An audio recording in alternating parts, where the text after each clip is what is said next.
Greetings, creepy friends. I'm your sinister host, Sylvia.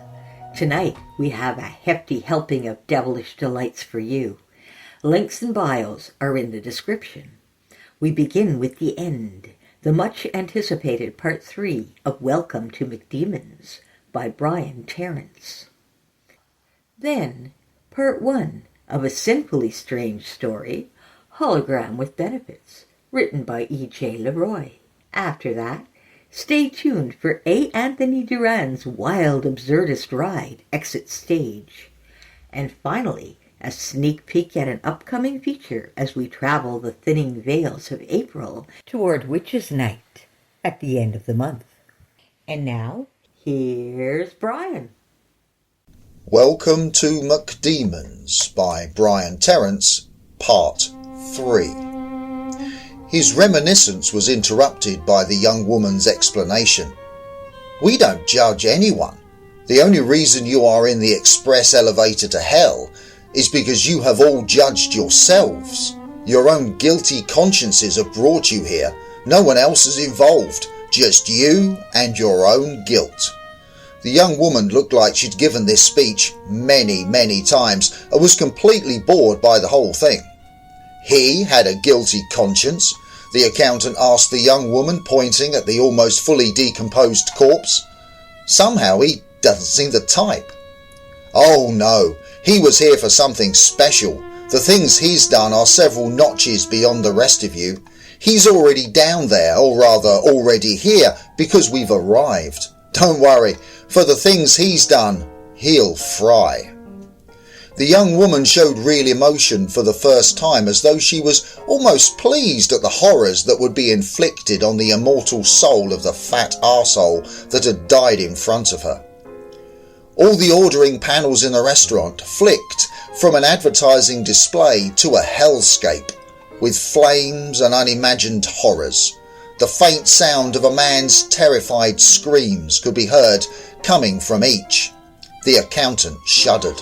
Was his fate going to be any better? There was movement from the other end of the restaurant. Hey, I'm not even Christian. How can I go to hell? A Middle Eastern woman in medical clothing almost shouted across the restaurant. She'd not been involved in the earlier conversations, but had moved slowly towards the group so she could hear what was being said. She still had an iced Coke in her hand. Jahannam. The young woman behind the counter hissed the word. We may have different entrances, but we're all the same postcode. The young woman continued, not raising her voice at all. It was barely above a ghostly whisper. The nurse looked shocked, her mouth hung open, but before she could gather her wits to respond, the accountant interrupted. But she's a nurse. Surely she can't be going to hell. The accountant was resigned to his fate, but this appeared an injustice.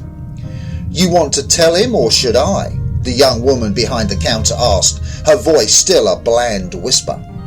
But the nurse just stared with a look of increasing horror on her face.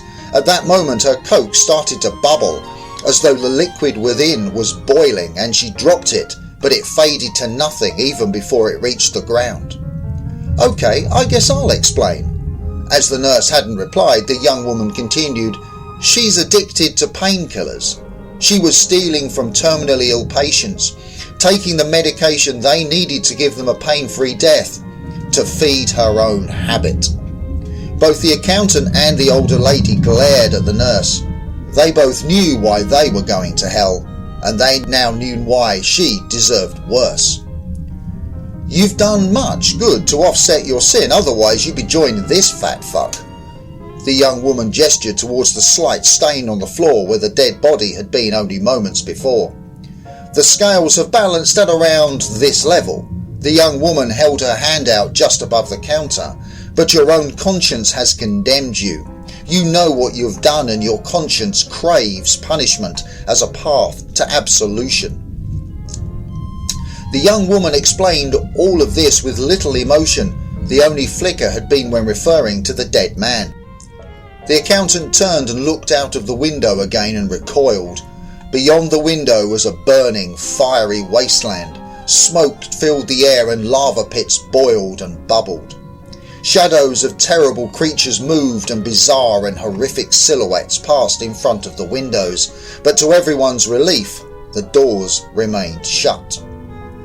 He turned to the young woman behind the counter and asked, "What happened to everyone else in the restaurant when I ordered? Have they all died? Have they gone to heaven?" "They haven't gone anywhere. They are still stuffing their fat faces in the restaurant, which is still back in the living world. Your souls have left them rather than the other way around." Again, this appeared to be a conversation she'd had many, many times before. "So, what are you, a demon?" the old lady asked, almost hesitant to ask, feeling like she needed to distract herself from her impending doom, but scared of the answer. Old Sunday school sermons filled her head with ghoulish thoughts as to what would happen to her now that the secret of what was buried under the patio was revealed. "No, I'm like you. I'm working off my sin. Gluttony, as it happens. Amusing, making me work at a burger joint, don't you think? Fitting, you might say." This was only the second time the young woman had shown real emotion.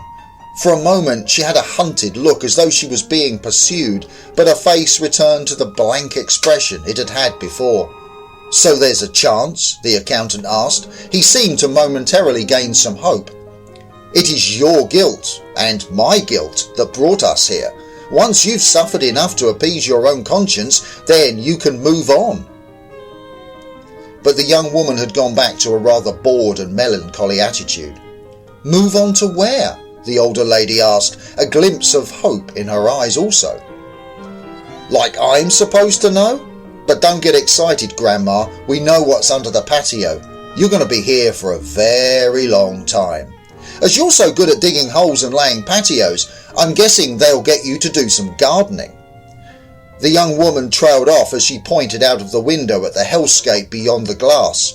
A nearby puddle of lava bubbled enthusiastically as though on cue. The accountant, being even in his last moments concerned with numbers, looked at the slip of paper that the machine had given him when he ordered what could have been his last meal had he still had any appetite. The numbers were almost at zero. He showed it to the older lady. She examined hers and confirmed that they matched. Even though they had ordered at slightly different times, the numbers were now precisely the same and rapidly counting down to zero. The lights that had shone brightly all this time started to flicker again and then suddenly failed.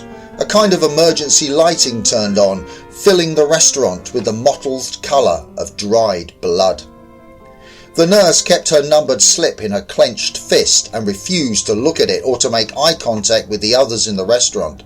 She appeared to be already lost in her own pain and guilt.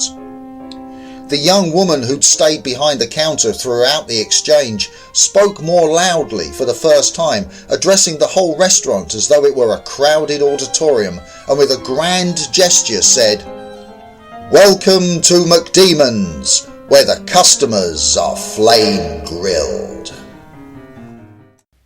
Next week, we'll have another little tidbit from Brian you don't want to miss. And now, enter Tiffany's world. Hologram with Benefits by E.J. LeRoy.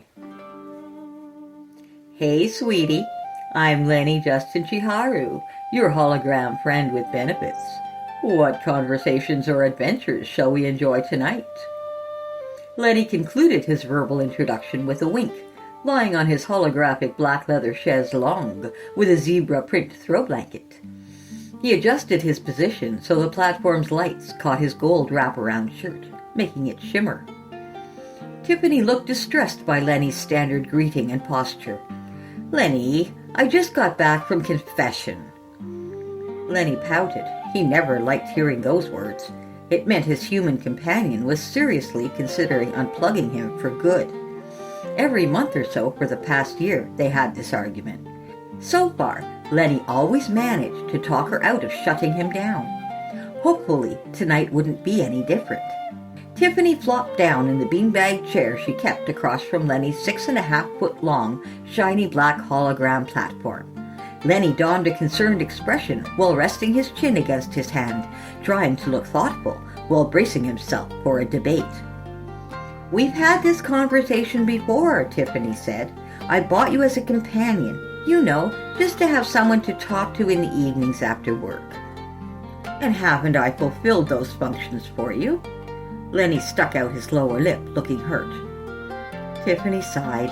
Lenny, why can't we go back to the non-erotic stuff?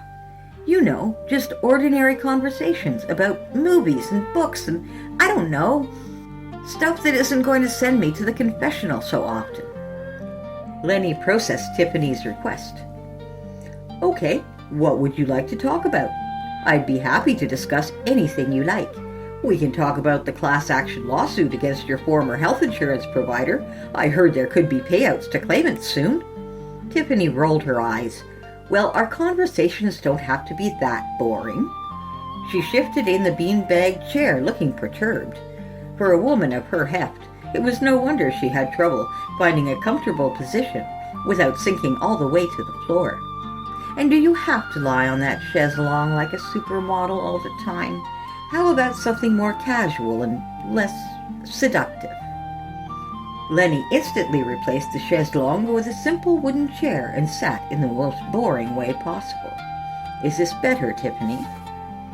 Much better, thank you. Actually, Father Hunt thinks I should get rid of you entirely. You're a near occasion of sin, after all. That is a bald-faced lie.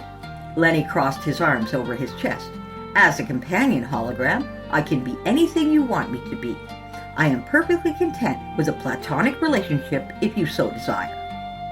I wish I could believe that, Lenny, but we always seem to get into trouble eventually, don't we?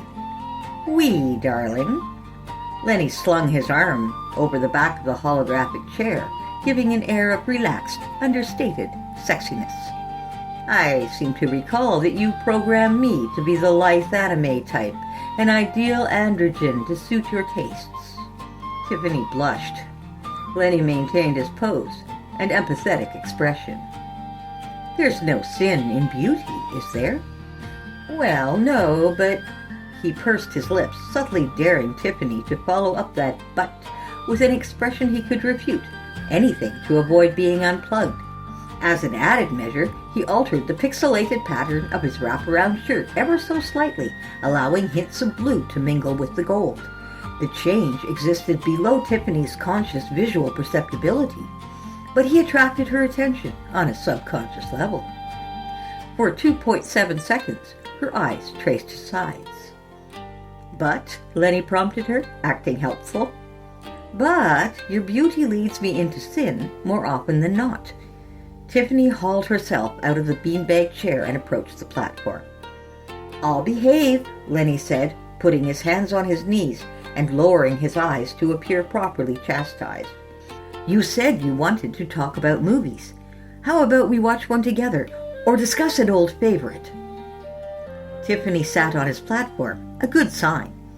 Lenny made the chair vanish to sit directly beside her. He kept a friendly distance, but if the occasion called for it, he could become amorous. All right, but no funny business. Tiffany woke up the TV across the room with her voice commands. In between searching for a film, she said, despite our little missteps, we've been really good friends for the past 2 years, haven't we? Of course. Now that the danger of being unplugged passed, Lenny could relax and perform his companionship duties. Whatever form their relationship took tonight was fine with him. I know the whole holograph sex thing is a mortal sin, but am I really supposed to return home to an empty apartment every night? I mean, we can keep things on the level, right? Whatever you like, Tiffany. I'm yours to do with, as you please. Tiffany selected a movie, some period costume drama, but she clearly had more interest in talking than watching. It's just that I haven't had any luck with the singles groups at church. The guys there tend to be a bunch of dominating weirdos. And the ones who aren't, well, I guess you could say I'm pretty picky when it comes to finding guys that fit my type. Lenny scooted closer, allowing Tiffany to lean against him. Obviously, if she leaned too hard, she would fall through him. But Lenny could provide a semblance of snuggling. The electricity coursing through the platform provided a bit of heat to give the illusion of a warm embrace. Over time, Lenny perfected the art of drawing energy into himself to enhance the sensation. Last night, he pulled enough power into his lips to give Tiffany an exciting little spark when they kissed. That was before she ran off to confession, of course. "I don't know," Tiffany continued after a few minutes. "Before I returned to the church and had that porn problem I told you about, my taste ran heavily to twinks. I wouldn't say porn ruined my perception of reality, but it kind of confirmed what I already knew. The average straight guy just doesn't appeal to me. Sorry, I'm kind of weird like that. Tall, tough guys that most girls like are a total turn-off to me. But give me a sweet, petite, androgynous guy who's basically a girl with male plumbing, and I can work with that. The problem is finding a guy like that anywhere other than on your platform." Lenny let her carry on like this. Normally, he would maneuver her into a romantic scenario by the time the movie ended. Tonight, though, with Tiffany questioning the conflict between her faith and desires, such a move would be unwise. For now, he would wait. For the next 5 weeks, Lenny gave Tiffany the chaste companionship she desired, laced with the barest hint of romance, just the way she liked it. With Tiffany comfortable around him again, he devoted himself to her continued pleasure. After each long, hard, boring day at the bank, Tiffany confided her annoyances with customers and co-workers, dreams she hoped to fulfill, adventures she planned to undertake, and friendships she desired to cultivate. An average of 3 times per week, they watched movies while huddled together on the platform. In all that time, Lenny never made a pass at her. But if Tiffany ever changed her mind, he would be ready and eager to satisfy her. "I met somebody at the rosary making group today," Tiffany announced one Saturday afternoon. "Oh?" Lenny leaned forward to express interest. "His name's Blaine." Tiffany's dreamy smile took Lenny by surprise. "I thought you said you didn't like the kinds of guys who went to your church." Tiffany dumped her purse on Lenny's platform and flopped down beside him. "I don't. But Blaine is different. He's like you in a way. He's a good listener, has a love of literature, appreciates good cinema, doesn't wield religion like a cudgel." Tiffany sighed, evidently lost in her thoughts of this Blaine character. "And he's attractive to you?" Tiffany nodded, suppressing a giggle. "In every way. Honestly, Lenny, I feel like I've won the jackpot on every card at bingo night." She sat up suddenly and grasped Lenny's hands. Lenny pulled some electricity into himself to create warmth, making his hands feel somewhat real. "And get this, we got to talking, and it turns out he's bi. But being a good Catholic boy and all, he doesn't explore the gay part of himself anymore. Not sexually, anyway. I mean, how lucky have I gotten? Here's a guy who's willing to admit he struggles with church teachings, but doesn't deny the reality of his orientation to the point of pretending his feelings don't exist. So, side B Christianity and all that." I told him, "Oh, I totally get it. I'm a bit of a queer myself because my taste really runs toward the feminine." I was so worried he'd take that badly, but he's really interested in having a relationship because he's been feeling a lot of the same things. Well, not exactly the same things, obviously, but like me, he's kind of a fish out of water in the church. Lenny forced a smile. "I'm happy for you, Tiffany." "Oh, I knew you would be. Wait until you meet him. Now, just so there are no secrets between us, I told him I've had some struggles with hologram eroticism in the past. Blaine's a little worried that you live in my apartment, but I'm sure once you two get to know each other, he'll know you're just a friend. Well, a friend with a flirty side, I guess, but you can tone that down, right?" "Anything you like, Tiffany." Lenny conjured up his chaise longue and switched the zebra-striped throw blanket with a tiger-striped one. He traced the illuminated virtual pattern with his fingertips. "I don't suppose you'll want to talk to me anymore." Tiffany waved him off. "Oh, nonsense. Of course I'll still talk to you. You're my AI companion, after all. I mean, at least for now. I hope you don't feel hurt, though, that I may not turn you on every day anymore. Blaine's taking me out on a date tomorrow, you know. We're going to that Cafe Triste downtown. It's an awfully depressing name for a restaurant if you ask me, but it's supposed to be really good. Have fun, Tiffany. I'll just stay in sleep mode then. Oh, okay. Good night, Lenny. Tiffany hummed and giggled all the way to her bedroom. Lenny noticed how she practically danced as she left the room. He sat up on his chaise longue, deep in thought, instead of entering sleep mode as promised. If this Blaine character was a good Catholic boy like Tiffany said, he would want Tiffany to get rid of him. Oh, he could live with Tiffany keeping him in the friend zone permanently, but he was not going to be removed from this apartment. He eyed the plug leading from the electrical socket into his platform. In his 2 years of artificial life with Tiffany, he only got unplugged once on account of an electrical storm. Getting unplugged even that one time reset him, forcing him to relearn everything he had mastered to keep Tiffany happy, and by extension, himself.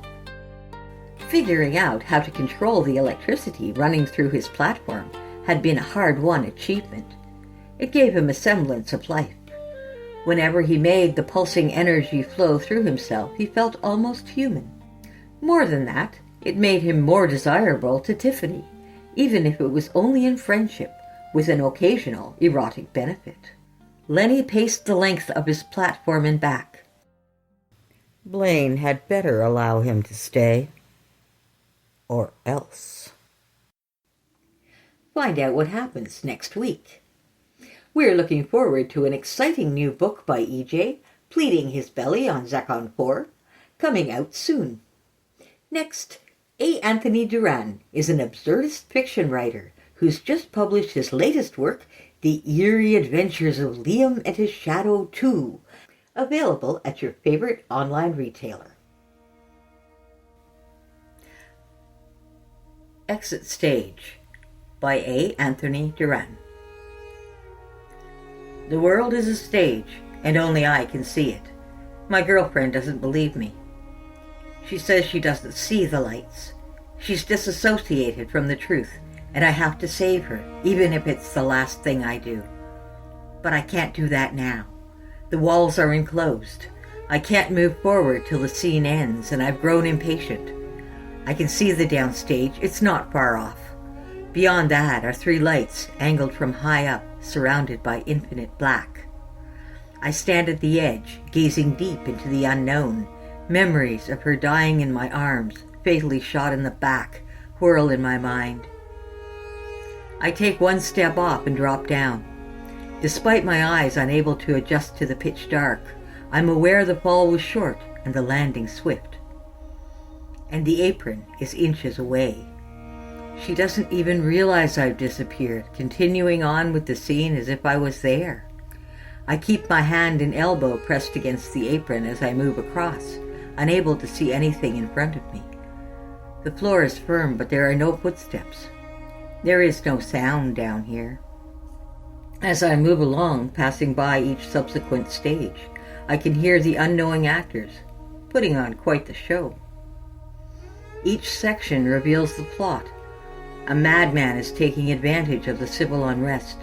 The government has turned on its own people, and he's using their despondency to further his own agenda. My role in all this was to track him down and arrest him, but every time I got close, he'd kidnap my girlfriend and use her as a bargaining chip. And before I knew it, he'd shove her right in front of me, fatally shooting her in the back. I can't say how many times I experienced this scenario, but at some point I caught on to the scripted events. I watched her die countless times. I thought they were nightmares, and my psychiatrist told me they were brought on by the stress of my latest case. Only then, when I started to question my own sanity, did the lights appear, and the downstage became visible. Not only that, but in the stage of the final act, I could see a door in the back marked Exit Stage. I didn't know what was behind that door, and I could have walked through it at any time, but I didn't want to leave her behind. I tried on multiple occasions to convince her of the lights, but it all ended the same. Then it dawned on me. Her death was only the midpoint of the play. Her death gave me motivation to seek revenge, an endless cycle of my integrity being challenged to justify the final trigger. The only way out for her was to break the cycle. That's what I believe. It wouldn't be right if I reached the end without her. Finally, I came upon the stage where the madman had already kidnapped her and had her sitting in a chair with a gun to her head. He was waiting for me. Didn't even notice I popped out of thin air. Wasn't his fault, though. He had a role to play as well in this sadistic game. The scenario played out as it always did. He threatened to kill her if I didn't end the chase. But I couldn't. I was compelled. In the heat of the moment, the madman shoved her at me yet again, but before he lifted the cannon, I lunged at her, wrapping her in my arms, then turned us both 180 degrees, just as the madman pulled the trigger. The bullet hit me instead. The madman is in shock. She and I both fell to the ground. I'm fatally wounded. She cried for me. Then I asked her again if she saw the lights, pointing at the downstage. She looked back, and not only could I tell she saw the downstage, but the lights too. She didn't understand. I tell her it's going to be okay, then ask if she can see the door in the back. I could barely see it myself. She looks over and sees the door marked exit stage. I tell her to go through that door. It's the only way out. She doesn't want to leave me, but there's nothing she can do for me either. You're not here for me, I told her. She then begrudgingly headed for the exit stage, passing by the madman, who was practically catatonic, just standing there watching his nemesis bleed out. She stepped through the door and vanished. The madman shakes his head, wondering why. He needed us to give his existence meaning. This was everything to him. And now there is nothing but loneliness in the infinite black. She is running down a dark corridor, breathing heavily with a catch in her throat. Her eyes adjust to the darkness, and she soon reaches what appears to be a door and its frame, with light creeping from the margins. She grabs the knob, turns it, and pushes the door open. Immediately, she falls through a void. There was nothing on the other side. No color, no time, no weight. As she fell, she shut her eyes, and a calmness overtook her. "What's happening now?" said a disembodied voice. "I feel calm," she replied. "Are you ready to talk about what happened?" said the psychiatrist, sitting opposite a woman who's visibly distressed, biting down on her thumbnail. 3 bright lights angled from high up to engulf the room in gleaming white. "Yeah," she nodded. Then a single tear rolls down her face. "I think I am." And finally, as witches throughout the known world take to the skies and gather on mountaintops to revel with the devil, here's a little teaser from Paul Radcliffe. Elder, written and read by Paul Radcliffe. I am holding a black and white photograph. The figures in it are blurred. One of them is me, long ago and far away. As far as you are from yesterday. The photograph is a little blurred, the margins yellowed, the edges creased. Memories fade, but I know it is Cumberland, and a village called Little Orbeck. The house is a tied cottage, though not a cottage in the honeysuckle, twining of ivy, skylarks overhead sense, but a tied dwelling for the farm worker who was my uncle. 4 windows set against a whitewashed wall. 2 women stand in the narrow rectangle of a doorway. Time and the distance from the camera have conspired to hide their faces. One of them is holding a baby that was me, the child that I was, held by my mother. A picture without its frame. I am the only one still living. Only the picture remains. Only the picture and what I saw one day, years later, close to that house. Hear this frightening tale next week, Sunday, April 19th, along with a wicked number by D.W. Milton. Until then, friends, stay strange.